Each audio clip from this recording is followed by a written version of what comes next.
Donc bonjour à tous, donc bienvenue pour cette capsule astro donc de la première semaine de mars, donc du 4 au 10 mars. On va se concentrer sur l'aspect de Chiron conjoint au nœud nord et je vais essayer d'enregistrer une capsule plus pour la nouvelle lune qui aura lieu en Poisson, qui aura lieu dimanche, le 10 mars. Tout simplement, vous entendez les oiseaux, je ne sais pas si vous les entendez, tout simplement parce que je trouve que ça permet de concentrer, et puis moi, ça, dans mon fil aussi, je dois vous avouer que ça me permet de garder un axe et de ne pas ouvrir 36 000 portes, ou en tout cas qu'elles soient concentrées autour d'un même point. Donc, on a cet aspect qui est assez particulier, qui peut dire à la fois beaucoup de choses, entre donc, le nœud nord en bélier qui est conjoint à Chiron, hein, quelques semaines avant d'ouvrir la saison des éclipses, puisque les éclipses auront lieu, la première éclipse qui sera une éclipse lunaire aura lieu le 25 mars. Je vous invite à écouter le Zoom, que j'ai oublié vraiment de faire des promotions dessus, euh, qui est disponible sur la plateforme Podia en replay sur vraiment toutes les énergies du mois de mars, qui a été enregistré vendredi. Donc c'est libre d'accès, vous avez juste à vous inscrire. Donc peut-être un petit peu pour comprendre Chiron.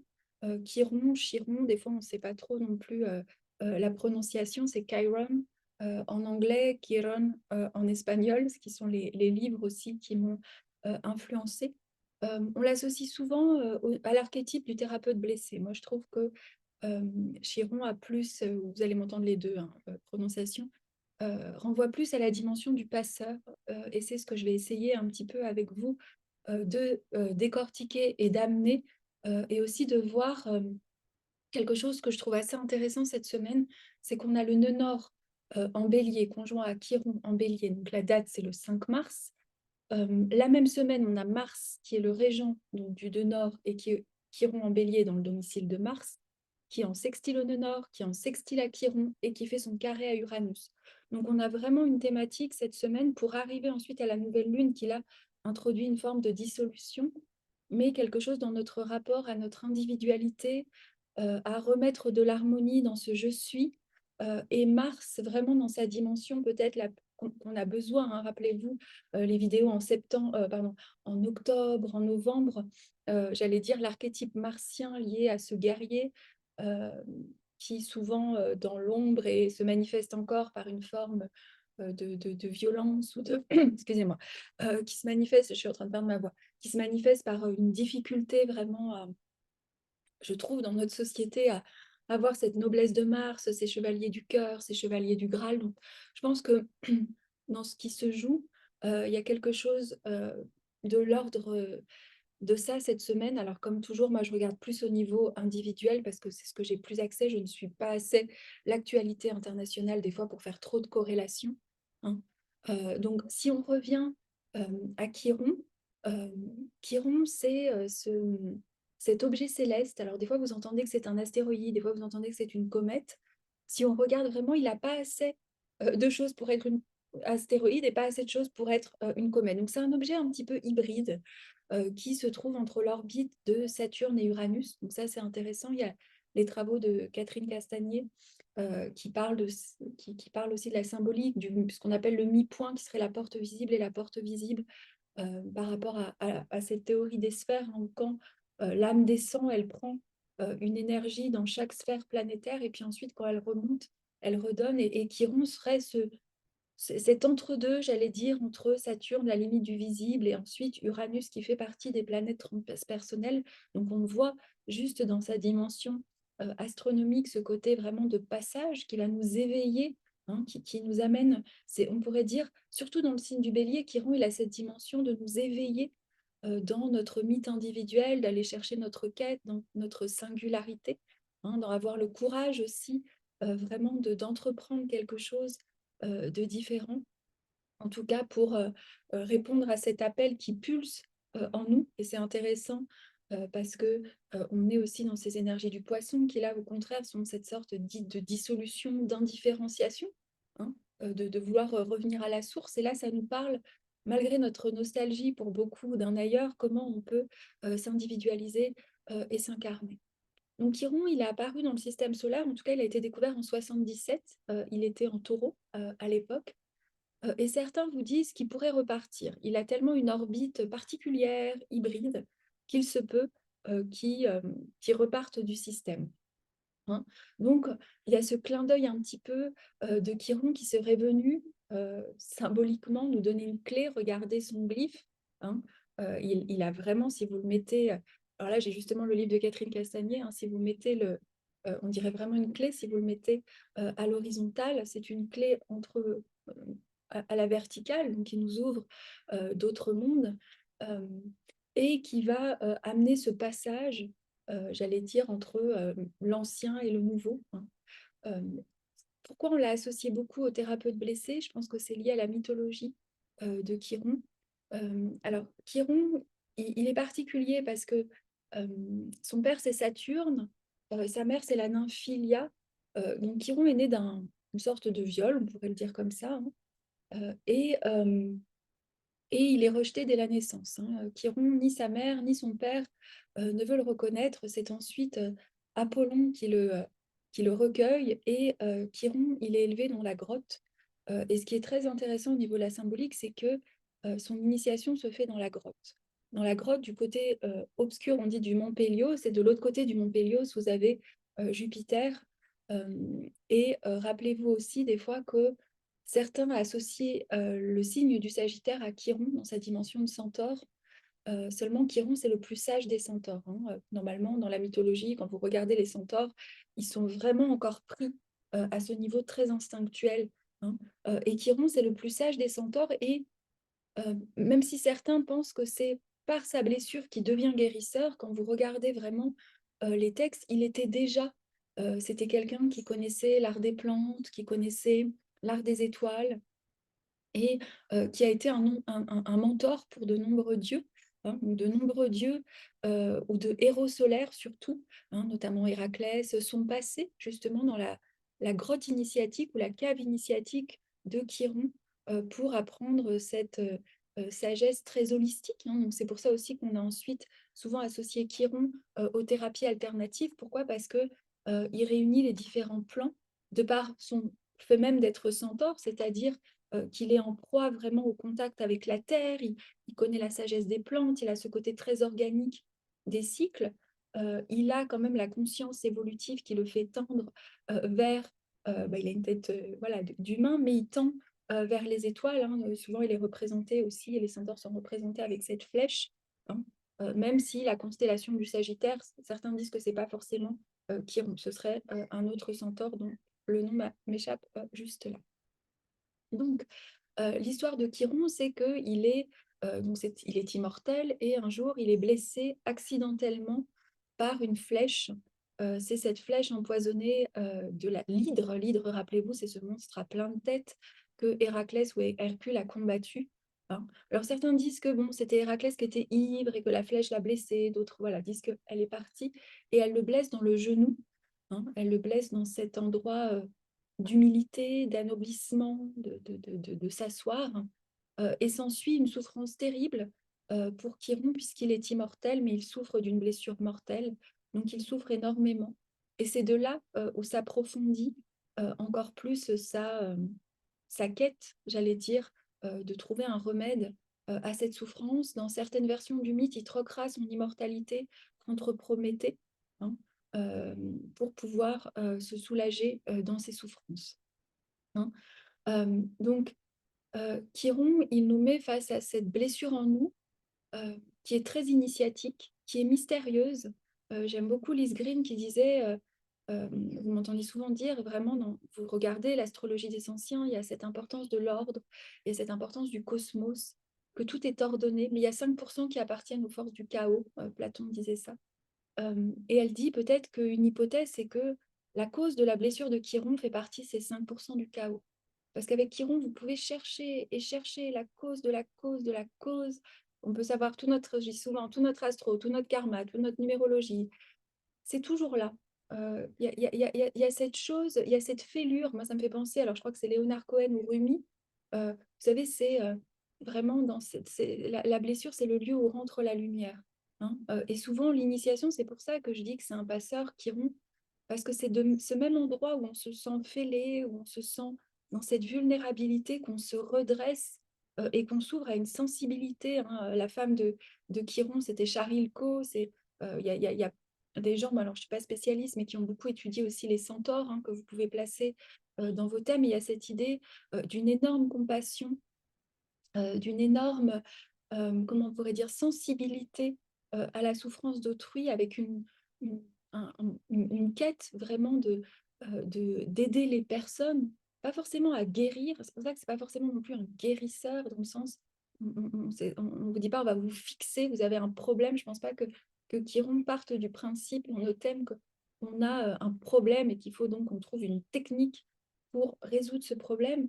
Là, il y a quelque chose de beaucoup plus mystique, que moi j'adore le livre de Jacqueline Kellen, Blessure divine, qui est très initiatique, qui nous redresse, qui nous verticalise, qui nous fait, l'endroit où on a Chiron, c'est aussi l'endroit où on a un don. On a le don qui vient de la blessure, c'est-à-dire l'endroit de Chiron vous blesse et l'antidote est au même endroit. Je prends un exemple, peut-être si on a Chiron conjoint à Vénus, il va y avoir une blessure parfois par rapport à la beauté, par rapport à la valeur. Mais le don de Chiron, c'est des personnes qui voient la beauté là où personne ne la voit. Et donc qui sont capables de créer une beauté, mais qui va justement nous relier à différents plans, qui va nous initier, qui va aussi nous faire ressentir l'appel d'en faire quelque chose pour les autres. Donc, justement, c'est pour ça, Chiron, il est à la jonction donc, de Saturne, d'Uranus, donc de là où on finit les limites de notre personnalité, et là, avec Uranus, où on va exploser notre personnalité, où on va toucher le ciel, où on va toucher cette intelligence, cette reliance. Du coup, Chiron, c'est la clé de la reliance. C'est aussi le lieu où on va chercher à se rassembler, hein.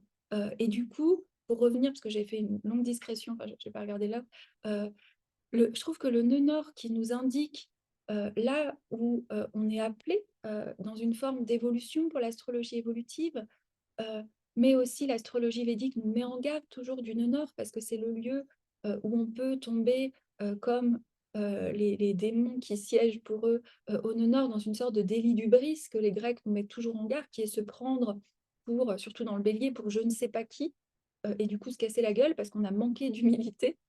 Et là, il y a vraiment comment, avec ce nœud nord Chiron, il y a quelque chose en nous, dans notre processus d'individuation, dans notre besoin de nous rassembler, dans notre besoin aussi peut-être, c'est même pas un besoin, dans cette force, dans ce qui nous pousse, avec Mars aussi, dans ce discernement de... Mars, il nous invite à trancher, mais on tranche pour écarter ce qui n'est pas quelque chose qu'on a reconnu comme étant cette flamme, comme étant ce feu, hein. Il peut aussi beaucoup servir à ça, c'est vraiment l'épée que vous retrouvez dans certains enseignements du discernement, c'est le glaive, hein, qui coupe avec ce qui est faux, qui coupe avec la mauvaise herbe, justement, hein. C'est vraiment discerner le bon grain de livret, quelle graine nous habite en nous, hein. Et du coup, l'endroit forcément où il y a Chiron, le nœud nord Chiron en bélier, ça peut nous réveiller, comme je vous le disais, dans cette s'identifier. Moi, je trouve que Chiron en bélier, c'est l'ombre de ça qu'on voit beaucoup dans notre société. C'est cette sorte de quête identitaire, de soit s'identifier aux blessures, soit s'identifier au rôle de thérapeute, et donc de perdre ce côté de passeur, c'est-à-dire que c'était là où je me suis perdue, je crois, à un moment donné. Chiron, il est un passeur entre l'énergie transpersonnelle, on pourrait dire, ce qui passe au travers de lui, même si encore dans sa personnalité, il n'a pas tout résolu, hein.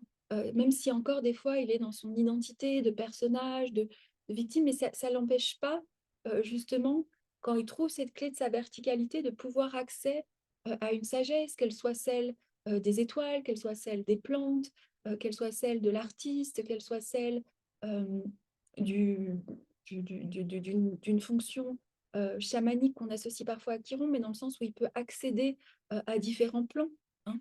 Il guérit par le verbe aussi, Chiron, hein. Donc il a le verbe guérisseur, on le retrouve aussi dans les mains, hein, Chiron, enfin, tous les mots qui ont donné de Chiron. Donc en effet, il a quelque chose qui guérit. Donc quelque part, le nœud nord bélier Chiron, il va nous indiquer là où on sent qu'il y a quelque chose en nous qui veut guérir. L'ombre pour moi de nœud nord Chiron, c'est la séduction de penser vraiment, de de se mettre dans un futur où, vous savez, il y a cette meilleure version de nous-mêmes, où il y a quelque chose en nous qui est affixé, mais parce que donc qui on est, en fait, est pas totalement adéquat, du coup, de vouloir beaucoup en faire, de penser qu'on a un problème, de penser, voilà. Je pense que le Nord Chiron nous ramène dans cette sagesse, dans cette humilité avec Mars carré Uranus en plus samedi, vraiment taureau verso, de rompre en fait plutôt avec toutes les chaînes. Hein. N'oublions pas que quand même, il y a ce symbole aussi de Chiron et Prométhée, hein, puisque Chiron a troqué, j'allais dire, son immortalité avec Prométhée pour le libérer de se faire dévorer le foie par cet aigle, parce que il avait voulu libérer l'humanité. Hein. Donc on est face quand même à un appel, je trouve, cette semaine de s'éveiller. Alors, je suis désolée, je regarde, on a toujours nos incendies, et là, je vois un démarrage d'incendie, tiens, en parlant de feu. On a toujours cet éveil des consciences, cet éveil comment on pourrait dire ça, de vraiment revenir à quelque chose qui nous libère de nos chaînes pour pouvoir rentrer dans une des qualités profondes du bélier, qui est ce je suis, qui est cette présence, qui est cette graine qui sort justement du poisson, donc tout ce qu'on doit dissoudre, pour pouvoir aller, euh, et c'est ça le rôle de Mars, se mettre en mouvement, se mettre en quête, répondre à l'appel, s'individualiser, accomplir cette tâche qu'on sent en nous, accomplir cette pulsion. Et je pense que ça vient aussi beaucoup nous dire, surtout avec ce côté Mars carré Uranus, alors je vais en reparler, oui, ça peut provoquer tout ce qui est disruptive, des explosions, il y a quelque chose de très explosif, de très disruptive, je ne sais pas comment dire en français, vous voyez, bon, je n'ai pas le mot, mais qui vient rompre avec quelque chose.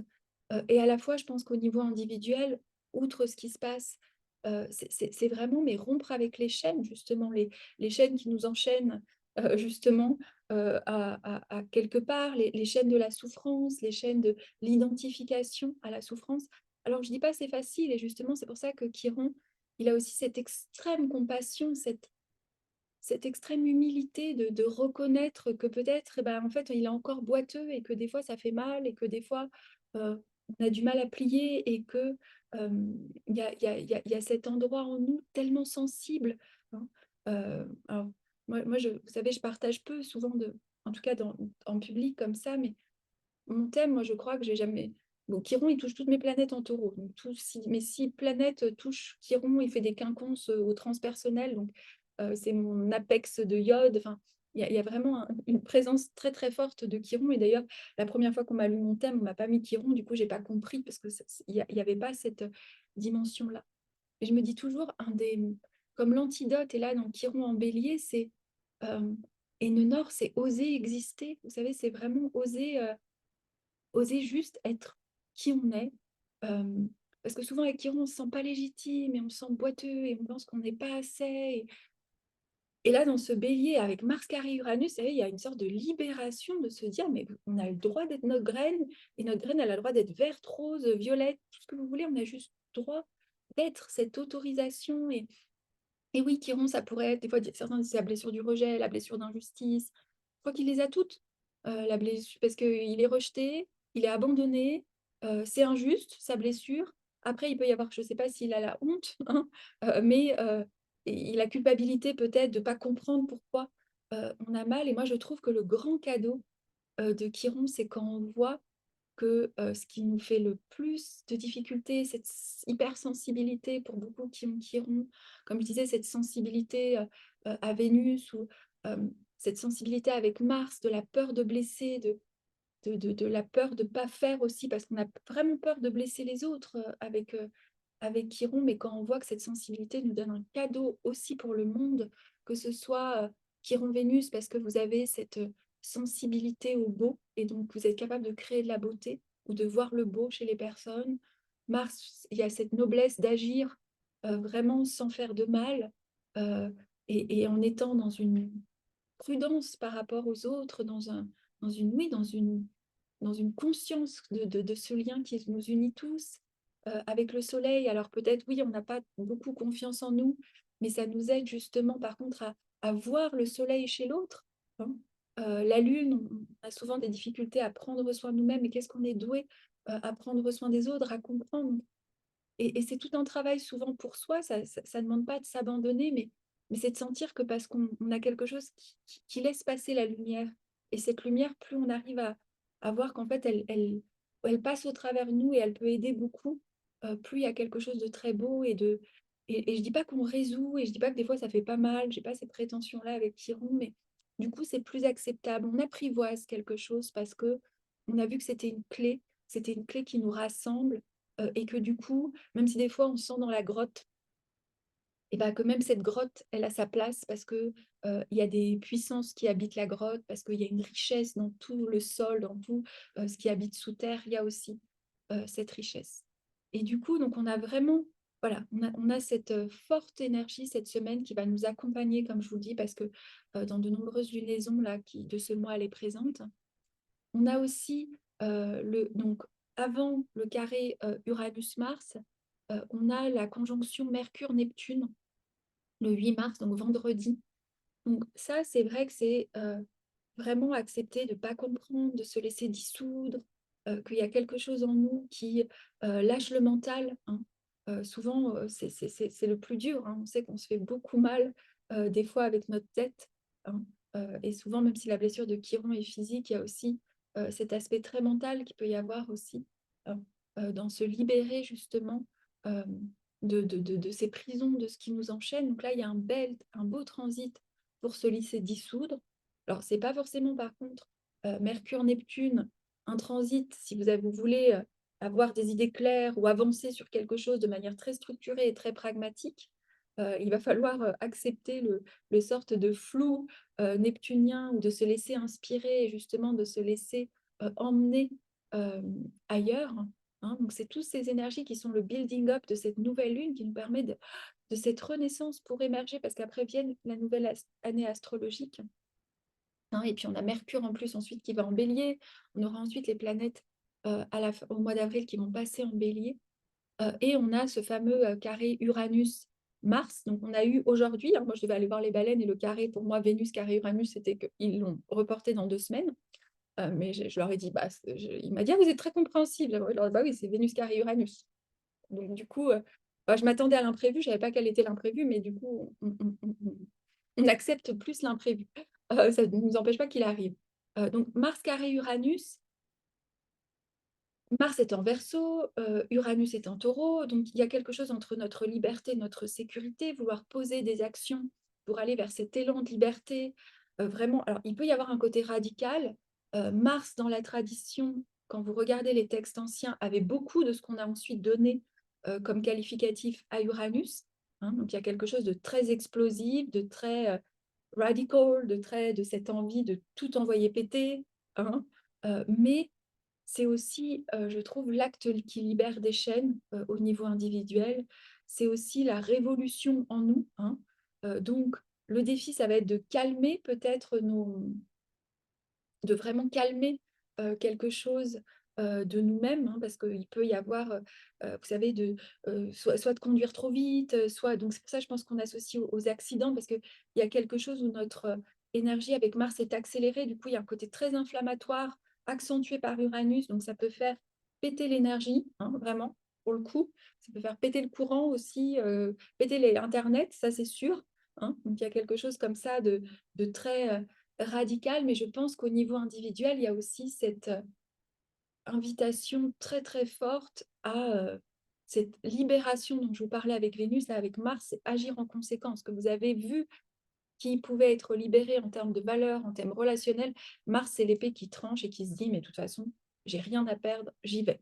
Donc, du coup, ça peut vous faire sortir d'une relation plus vite que prévu, d'un travail plus vite que prévu, d'une situation plus vite que prévu, mais surtout d'un enfermement mental. On oublie beaucoup que les transits d'Uranus, Uranus est quand même une planète qui régit notre vision, notre côté visionnaire, du coup, se libérer de ce qui nous empêche de voir les choses, hein.